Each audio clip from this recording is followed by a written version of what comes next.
बिस्मिल्लाहिर्रहमानिर्रहीम। व्यूअर्स, आज हमने जो लेक्चर पढ़ना है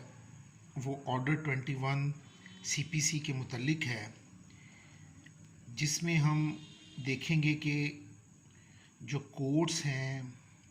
जो डिग्री को एग्जीक्यूट करती हैं उनकी जुरिस्डिक्शन के मामलात जो हैं वो कैसे सेटलमेंट की तरफ जाते हैं। इसका रूल 3 अगर हम देखें तो उसमें लिखा है कि land situate in more than one jurisdiction, it means territorial jurisdiction, कि जब लैंड जो है वो एक से ज़्यादा टेरिटोरियल जुरिस्डिक्शन में मौजूद होती है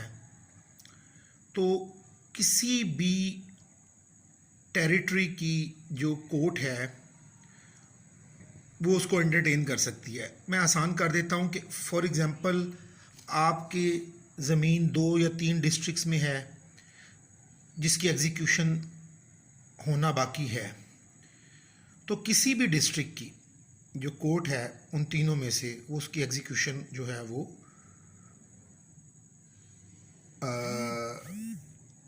प्रोसीड करेगी, उस प्रॉपर्टी को अटैच करेगी, उसको सेल करेगी। उसके बाद रूल 5 कहता है कि अगर तो सेम डिस्ट्रिक्ट में कोर्ट मौजूद है तो फिर तो ट्रायल कोर्ट और एग्जीक्यूटिंग कोर्ट जो है वो सेम भी हो सकते हैं, उसमें कोई प्रॉब्लम नहीं है। लेकिन अगर दूसरी डिस्ट्रिक्ट में मौजूद है तो फिर ऐसा करना होगा कि उस कोर्ट, वो जो कोर्ट है ट्रायल कोर्ट, वो अपनी डिक्री को डिस्ट्रिक्ट कोर्ट को भेजेगी और वो डिस्ट्रिक्ट कोर्ट फिर एग्जीक्यूशन के लिए मुतलका डिस्ट्रिक्ट कोर्ट को भेजेगी और वो डिस्ट्रिक्ट कोर्ट किसी एक जज को मार्क करेगी जो कि कॉम्पिटेंट जुरिस्डिक्शन का होगा और फिर वो उसकी एग्जीक्यूशन करेगी। फॉर एग्जांपल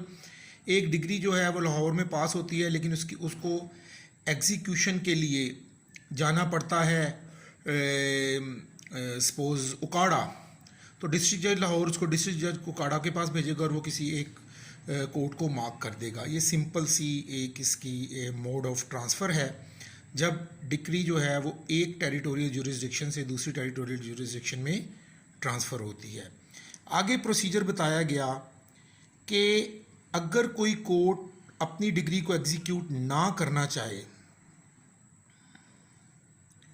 और ये डिज़ायर हो कि वो एग्जीक्यूट किसी और डिग्री से हो, तो वो अब एक कॉपी डिग्री की जो है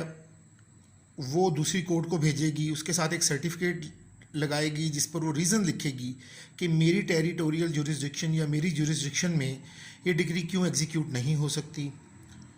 और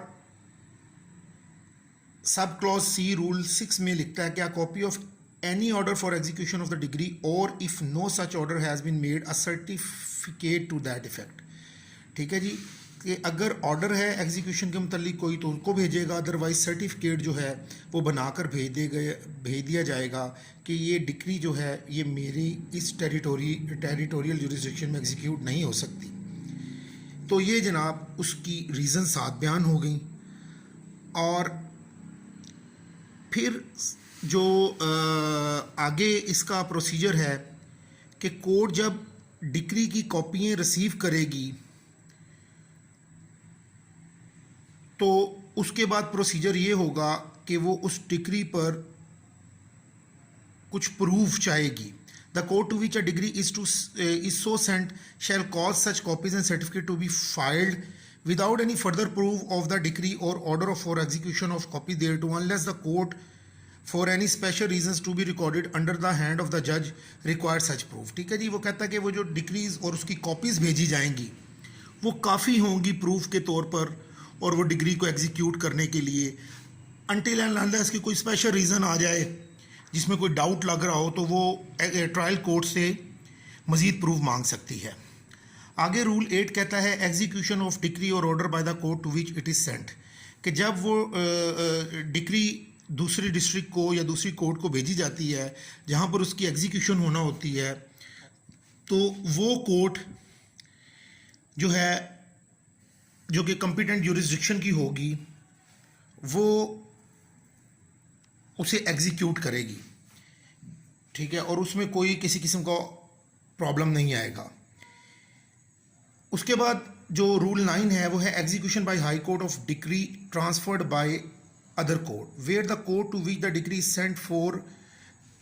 execution is a high court, the decree shall be executed by such court in